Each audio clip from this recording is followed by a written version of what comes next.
जब अली मोहम्मद खान ने उठ के असेंबली में करारदाद पेश की कि जो बच्चों और औरतों के साथ ज्यादती करता है उसे सरेआम टांगों से फांसी दो, तो उसी की पार्टी में और पीपल्स पार्टी में जिन लोगों ने इसकी मुखालफत की वो लंडे के किराए के नामर्द किस्म के लिबरल्स और सेकुलर्स, सबसे बड़े जिम्मेदार वो लोग हैं। जब एक बंदा हराम तोपी करता है और उसकी तस्वीर मीडिया पे लगाई जाती है कि ये है हराम तोप आदमी, तो इस तरह के जो उल्लू के पट्टे होते हैं वो उसे आइडियलाइज करते हैं। ये देखो जी मीडिया ते आ रहे हो, बल्ले बल्ले बल्ले फलाने पिंड दे फलाने मोहल्ले का मुंडा नहीं होए होए हो उस बच्चे नाल हिंज कीता या औरत नाल हिंज कीता, ओ जी मीडिया ते आ गया। तो मीडिया पे आने के लिए ये हराम तोपियां करना शुरू हो जाते हैं लोग, क्योंकि उन्हें पता है पैसे दे दिला के एमएनए की सिफारिश, ब्यूरोक्रेट की सिफारिश, किसी और अफसर की सिफारिश लेके बाहर दफा हो जाएंगे, प्रेशर आ जाएगा। और सबसे बड़े जिम्मेदार वो गंदी आंटियां जो सड़क पे निकल के कहती हैं इंसाफ दो, और जब यह मुतालबा किया जाता है कि जी इनको सरेआम फांसी दो जो औरत और बच्चों के साथ ज्यादती करते हैं, तो कहती है नहीं ये तो ह्यूमन राइट्स की वायलेशन है। इन घुघुओं को कौन बताए कि भाई जब इस्लाम की सजा, जो इस्लाम ने कानून, जो सजा का कानून मुतारिफ कराया है, चोरी करने वाले के हाथ काटे जाए ना, तो ये जो ढगे पहले बैठे हुए थे हुकूमतों में, ये इनके स्विस बैंक में अकाउंट्स ना हो। जिना करने वाले का ये मेरा जिस्म मेरी मर्जी के जिसके आगे मैं खुद लेटना चाहती हूं बस फिर ठीक है, अदरवाइज नहीं। जिना करने वाले को संसार किया जाए ना, पूरे मुल्क से हराम तोपी खत्म हो जाए।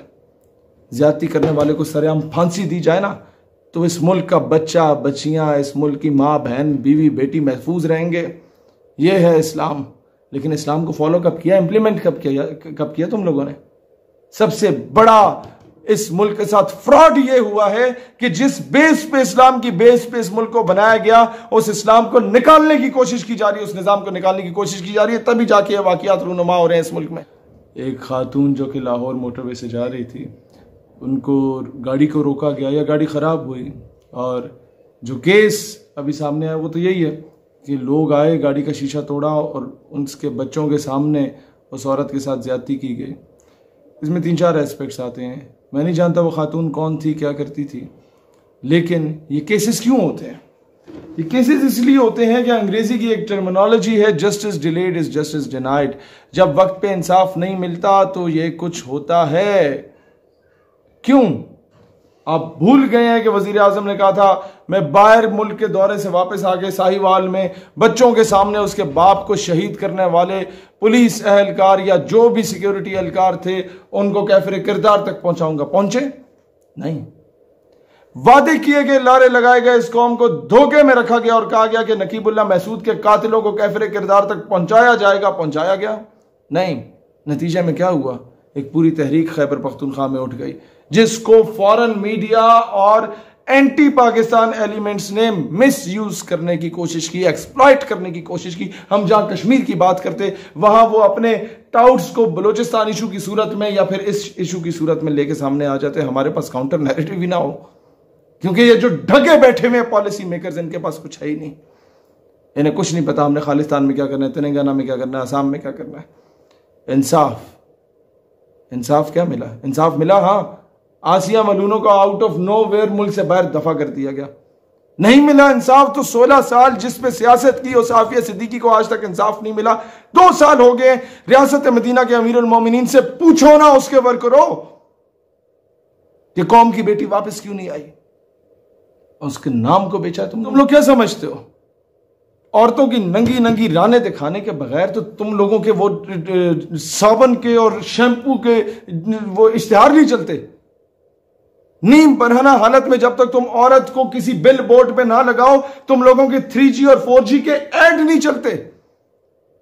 किसी ने सिम बेचनी हो तो औरत को सामने ला रहे हैं, किसी ने कोई दूसरे मोबाइल का मोबाइल कार्ड बेचना हो तो उसकी एडवर्टाइजमेंट के लिए औरत को उल्टा लिटका के उसका पूरा फिगर सामने किया हुआ होता है।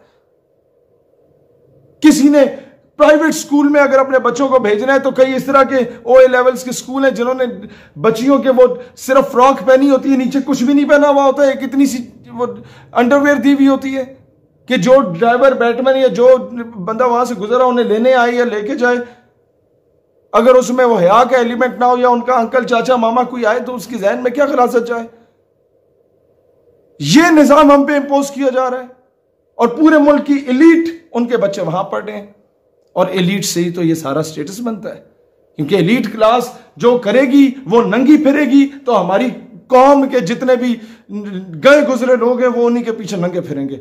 वो कपड़े पहनने की कहेंगे नहीं नहीं कपड़े पहनने चाहिए, क्योंकि जिसकी बड़ी गाड़ी है, जिसके पीछे 2-4 गार्ड्स फिर रहे हैं, उस उल्लू के पट्टे कोई फॉलो करना है। कोई बंदा बंदे का पुत्र बनके तुम्हें कोई बात समझाना चाहे, उसे तो फॉलो नहीं करना है इस कौम ने। जहां मदारी जाके बंदर को नचाए उसको फॉलो करोगे। कोई बंदे का पुत्र आके तुम्हारी तरबियत करे तो बोलोगे कि ये तो अपनी सियासत चमकाने आया हुआ है। तो जब तक ये कवानीन लागू नहीं होंगे, और फिर ऐसे 2 टके के अदाकार आ जाते हैं जो कहते हैं कि जी अर्तगल जो है ये पता नहीं अजीब किस्म का आदमी है या गलत जामे। तुम लोग जो जनाब जिन जिन जिन गलाजत के किस्म के ड्रामे के सुसर अपनी बहू के साथ जो है इस गलत कार्यों में पड़ा हुआ है, ये ड्रामों में दिखाओ।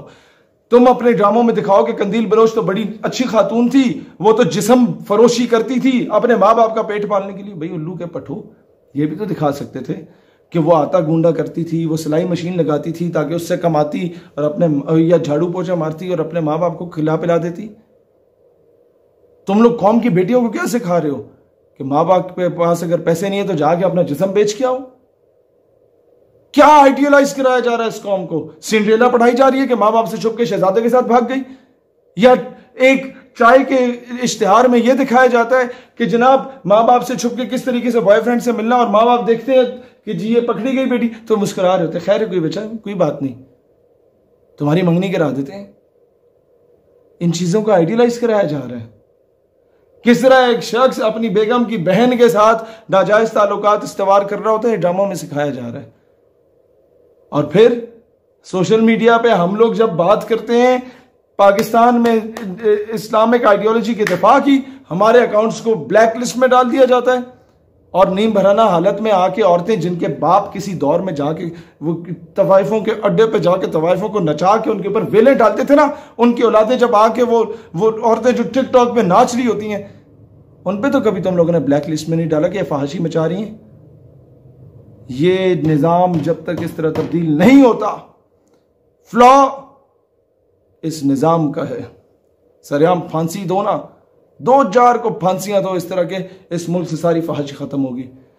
इस मुल्क से हर बच्चा, हर मासूम बच्ची, हर माँ बहन बीवी बेटी, हर औरत महफूज होगी। लेकिन तुम लोग चाहते नहीं हो कि निज़ाम तब्दील हो, क्योंकि तुम्हें पता है तुम सब लोगों के काले करतूत हैं, तुम सारे इन एक्टिविटीज में मुलव्वस रहे हो। इस वीडियो को अपने तमाम फेसबुक, व्हाट्सएप ग्रुप्स और पेजेस में शेयर करें ताकि पूरी कौम की आवाज़ बने और पूरी कौम डट के मुकाबला करे। पाकिस्तान हमेशा जिंदाबाद।